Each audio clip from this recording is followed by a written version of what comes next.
დაპირებისამებრ გთავაზობთ ინფორმაციას ცხოველების, ფრინველების, თევზების, მათი ჯანმრთელობის და გავრცელებული დაავადებების შესახებ.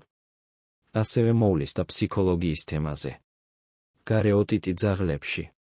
გარე ყურის ოტიტი ძაღლებში საკმაოდ გავრცელებული პრობლემაა, რომელსაც თან ახლავს ყურის არხის ანთება. ეს დაავადება შეიძლება გამოწვეული იყოს სხვადასხვა ფაქტორით და მნიშვნელოვანია მისი დროული დიაგნოსტიკა და მკურნალობა. გარე ყურის ოტიტის განვითარების ძირითადი მიზეზებია.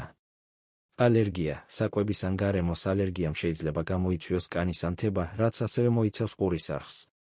ალერგიის დროს ხდება კანის გაღიზიანება და ანთება, რაც ხელს უწყობს ბაქტერიების და სოკოების ზრდას. ინფექცია, ბაქტერიული ან სოკოვანი ინფექცია ხშირად არის ოტიტის მიზეზი. ამ მიკროორგანიზმებს შეუძლიათ სწრაფად გამრავლდნენ ყურის არხში, განსაკუთრებით თუ ის ნოტიო და თბილია. ყველაზე გავრცელებული ბაქტერიებია სტაფილოკოკები, სტრეპტოკოკები და სოკოები. პარაზიტები, ყურის ტკიპები ხშირი მიზეზია ოტიტის ლეკვებში და ახალგაზრდა ძაღლებში. ტკიპები იწვევენ ქაველს და გაღიზიანებას, რაც აზიანებს ყურის არხს და ხელს უწყობს მეორადი ინფექციების განვითარებას.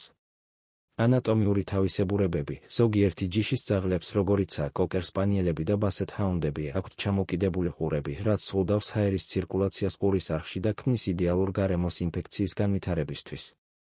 ასევე, ყურის არხის შევიწროება ან ჭარბითმა ყურში შეიძლება იყოს პრობლემა. უცხო სხეულები, მცენარის ნაწილები, ქვიშა ან სხვა უცხო სხეულები შეიძლება მოხვდეს ყურის არხში, რაც იწვევს გაღიზიანებას და ანთებას. ჰიგიენის დარღვევა, ყურების არასათანადო გაწმენდა ან ზედმეტად ხშირი გაწმენდა შეიძლება იყოს გამაღიზიანებელი და გამოიწვიოს ოტიტი. ძაღლებში გარე ყურის ოტიტის ძირითადი სიმპტომებია. ყურის ხშირი ფხანა, ძაღლი ხშირად იფხანს ყურს, ცდილობს მოიშოროს დისკომფორტი. თავის ხშირი ქნევა, ძაღლი ხშირად აქნევს თავს, რაც მიუთითებს ყურის პრობლემაზე. ყურის სიცითლე და შეშუპება, ყურის არხი ხდება წითელი და შეშუპებული, რაც ანთების ნიშანია. გამონადენი ყურიდან, შესაძლოა იყოს სხვადასხვა სახის გამონადენი, დაწყებული მოყვითალოდან მუქ ყავისფერამდე. გამონადენს შეიძლება ჰქონდეს უსიამოვნო სუნი. ყურის არხის ტკივილი, შეხებისას ძაღლს შეიძლება ჰქონდეს ტკივილი და გაღიზიანება. თავის დახრა, ზოგიერთ შემთხვევაში ძაღლი თავს იხრის დაზიანებული ყურის მხარეს. დაქვეითებული მადა და აპათია, მძიმე შემთხვევებში ძაღლს შეიძლება ჰქონდეს დაქვეითებული მადა და ზოგადი სისუსტე. გარე ყურის ოტიტის მკურნალობა მოიცავს რამდენიმე ეტაპს და მიმართულია დაავადების გამომწვევი მიზეზის აღმოფხვრაზე.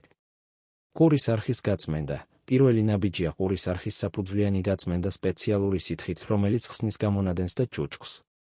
ეს პროცედურა უნდა ჩატარდეს ვეტერინარის მიერ ან მისი მეთვალყურეობის ქვეშ. ადგილობრივი მკურნალობა, ანტიბაქტერიული სოკოს საწინააღმდეგო ან ანთების საწინააღმდეგო წვეთები ან მალამოები ინიშნება ყურის არხში. ეს მედიკამენტები მოქმედებენ უშუალოდ დაზიანების არეში და ამცირებენ ანთებასა და ინფექციას. სისტემური მკურნალობა, მძიმე შემთხვევებში ან თუ ინფექცია გავრცელდა, შეიძლება საჭირო გახდეს სისტემური ანტიბიოტიკები ან სოკოს საწინააღმდეგო მედიკამენტები. ეს მედიკამენტები მიიღება პერორალურად ან ინექციის გზით. ანთების საწინააღმდეგო საშუალებები, ანთების შესამცირებლად შეიძლება დაინიშნოს არასტეროიდული ანთების საწინააღმდეგო საშუალებები ან კორტიკოსტეროიდები. ეს პრეპარატები ამცირებენ ტკივილს, შეშუპებას და სიცითლეს. ალერგიის მართვა, თუ ოტიტი გამოწვეულია ალერგიით, საჭიროა ალერგენის იდენტიფიცირება და მისი თავიდან აცილება. ასევე შეიძლება გამოყენებული იქნას ანტიჰისტამინური პრეპარატები ან სპეციალური ჰიპოალერგიული საკვები. პარაზიტების მკურნალობა, თუ ოტიტი გამოწვეულია ყურის ტკიპებით, ინიშნება სპეციალური პრეპარატები, რომლებიც ანადგურებენ ტკიპებს. სამკურნალო მედიკამენტების, მალამოების და საშუალებების ჩამონათვალი. ყურის საწმენდის სითხეები. ეპიოტიკი, გამოიყენება ყურის არხის გასაწმენდად, ხსნის ცვილს და ჭუჭქს. ოტოდინი, შეიცავს ქლორჰექსიდინს და ტრისეტას, ეფექტურია ბაქტერიული და სოკოვანი ინფექციების დროს.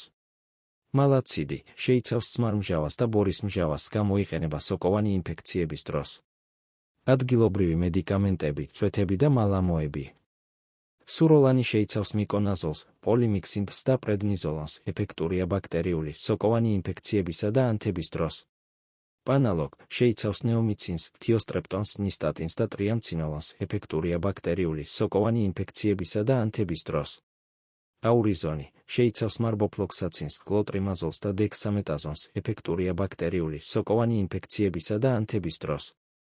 ოსპარინი შეიცავს ნეომიცინს, პოლიმიქსინს და ბეტამეტაზონს, ეფექტურია ბაქტერიული ინფექციებისა და ანთების დროს. სისტემური მედიკამენტები. ამოქსიცილინი ანტიბიოტიკი გამოიყენება ბაქტერიული ინფექციების დროს. ცეფალექსინი ანტიბიოტიკი გამოიყენება ბაქტერიული ინფექციების დროს. კეტოკონაზოლი სოკოს საწინააღმდეგო პრეპარატი გამოიყენება სოკოვანი ინფექციების დროს. ფლუკონაზოლი სოკოს საწინააღმდეგო პრეპარატი გამოიყენება სოკოვანი ინფექციების დროს. ანთების საწინააღმდეგო საშუალებები. მელოქსიკამი არასტეროიდული ანთების საწინააღმდეგო საშუალება NCE გამოიყენება ტკივილისა და ანთების შესამცირებლად. პრედნიზოლონი კორტიკოსტეროიდი გამოიყენება ანთების შესამცირებლად მძიმე შემთხვევებში. რეგულარული შემოწმება რეგულარულად შეამოწმეთ ძაღლის ყურები, განსაკუთრებით თუ მას აქვს ჩამოკიდებული ყურები. ყურების გაწმენდა საჭიროების შემთხვევაში გაწმინდეთ ყურები სპეციალური სითხით, მაგრამ არ გააკეთოთ ეს ზედმეტად ხშირად, რადგან შეიძლება გააღიზიანოთ ყურის არხი. სათანადო კვება მიეცით ძაღლს დაბალანსებული საკვები, რაც ხელს უწყობს კანის და ყურების ჯანმრთელობას. ალერგენების თავიდან აცილება. თუ ძაღლს აქვს ალერგია, შეეცადეთ თავიდან აიცილოთ ალერგენები.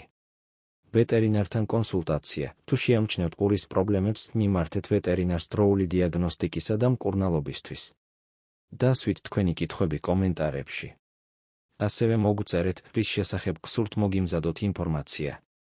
არ დაგავიწყდეთ, გამოიწერეთ ჩვენი არხი, რათა შეიტყოთ უფრო მეტი ინფორმაცია.